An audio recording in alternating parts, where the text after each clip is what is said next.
But that's why we used cars in our well, and it is cars, but you know, some of the leaders of the big box brands have left, and I'm thinking, man, I'm studying these two. I'm not necessarily studying the people that left their models, because I'm not sure that's the future and where I'm going to take my company. I'm like, maybe they should listen to us. But anyway, that's why you're sitting up here. But they're not here.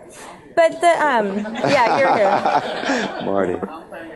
But the way I see it and the way I'm building my brokerage, and I'm small, I'm here in Austin, I don't intend to stay small for long, but I've been building something, and what I've been building is based on, Ed, I think, who was here yesterday, I was listening to that man, and I'm thinking, that is one smart man. Mm-hmm. And despite his age, and then maybe he's kind of leaving the industry where we're kind of coming into it, maybe we could be the next future generation of leadership, but he said some things, I'm like, Yep. I accept his interpretations of what is happening.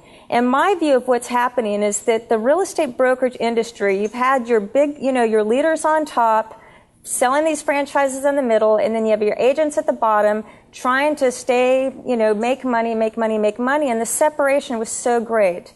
Well, Thad succeeded and Ken succeeded because they're right there with their agents. And so where I see technology going, and the reason why I'm taking a shift technology is that I see so many agents that are just holding on so tight, like just waiting for the market to recover.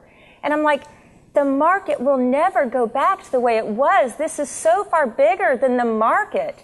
There's been a fundamental shift the way all of us as consumers are buying behavior. We go to the web first. That means we as the real estate industry have to be at the web. We have to generate leads at the web. We have to give them what they want at the web. We have to give them websites. Agents by themselves cannot do that. So if you give your agents a free website, no consumer in the world is going to go to a free agent website because there's nothing there that a consumer wants. So the brokerages, I think, like what Ed said yesterday, the brokerages have to be in relationship with their agents, in relationship with the consumers, and it's the three of us together in the future, that we, the brokerage, that have economies of scale and leverage and knowledge, I go here and learn, and then I build it so that my agents can be experts in their market and succeed, and they don't have to worry about a frickin' website. I have the website, I have the brand, I do their marketing for them. They just need to go take care of the buyers and sellers, which, oh, by the way, are mine too, and the two of us satisfy the consumers together. They don't have to worry about how to use Twitter.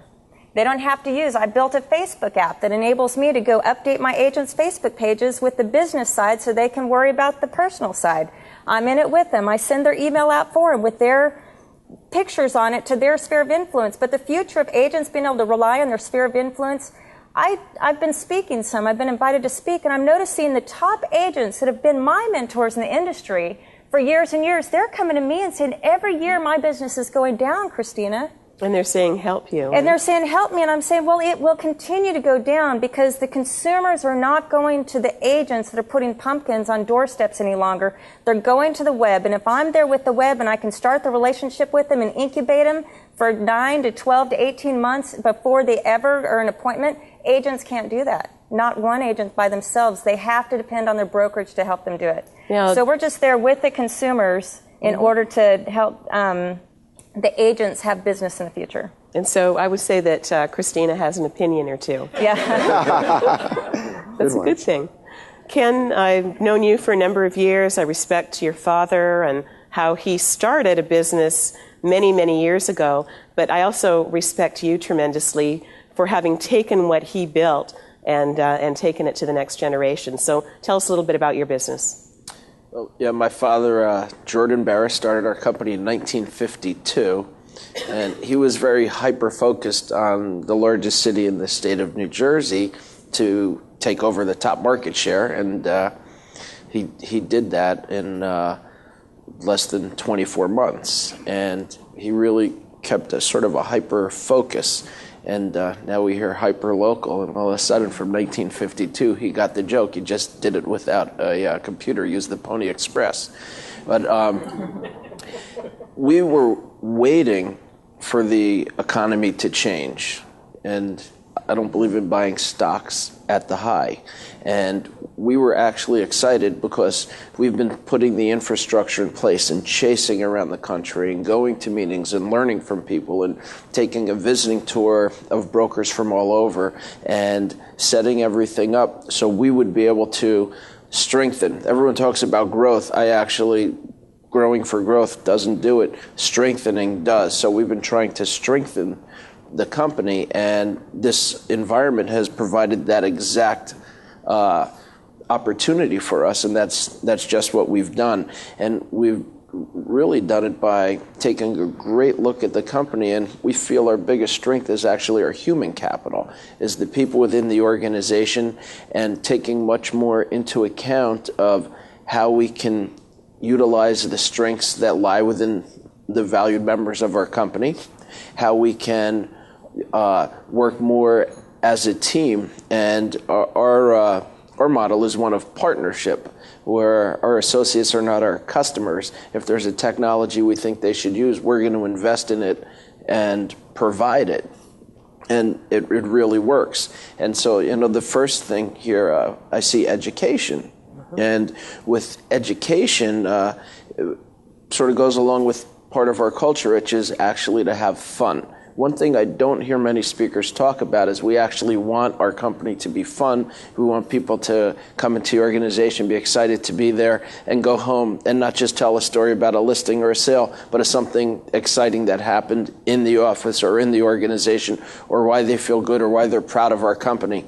I was speaking at Inman, and I started getting text messages from associates saying that we took the liberty of setting up the offices as drop sites for people to donate goods and clothes for Haiti.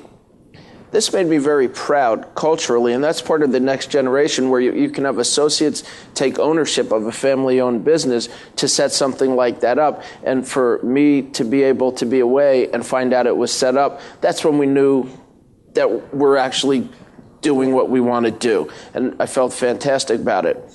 With education, I don't think the classroom setting is extinct or should go away. In many situations, it's ideal.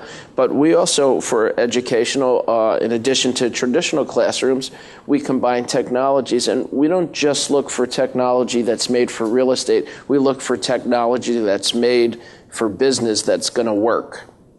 And we use something called Eventbrite to send out invitations. All of a sudden, our administrative team has a much easier job of managing and maintaining, because the lists are maintained, the emails are sent to people who didn't respond, to those who do, emails are sent confirming their registrations, and they get tickets even for our meetings. Then Eventbrite works with MailChimp, which is our email blast tool. It's a phenomenal tool. It really works. When we host a meeting, if it's not in the classroom, we do it online, but we don't use WebEx. We use a tool called DimDim. We love the flexibility and we love the cost. And it's a great equalizer, because there was, companies that were out here who had amazing ability to have online classrooms beyond what we could have. But now the playing field is leveled. The world is transparent. And we figured out how to, what we think, provide every valuable tool that we need to empower our associates to maximum productivity. So it starts with Eventbrite for the invites, to the MailChimp, DimDim for the invitations, and then for the on-screen presentation, and finally SurveyMonkey. We really need to learn, and surveys are a huge part of our strategy going forward. Surveying sellers who've met with our associates for listing presentations, whether or not they take the presentations, surveying clients along the way, buyers, associates from other offices who've had closings with us, attorneys, and a lot of interesting things happen. You find out that you have some people who are actually stars in your organization who kind of just go along their business and you don't realize, and you have sometimes opportunities to meet with people to let them know that their clients were looking for something that they didn't provide, and correct it very quickly. So that's really, really essential. And I think with our training, focusing not just on new associates, but the experienced associates. And another tool that we use in that regard for corporate communication as well, something called Yammer. Everyone talks Facebook, Twitter, Yammer is our own internal Facebook, Twitter, and it allows us to message internally, and it's actually phenomenal, and it's done something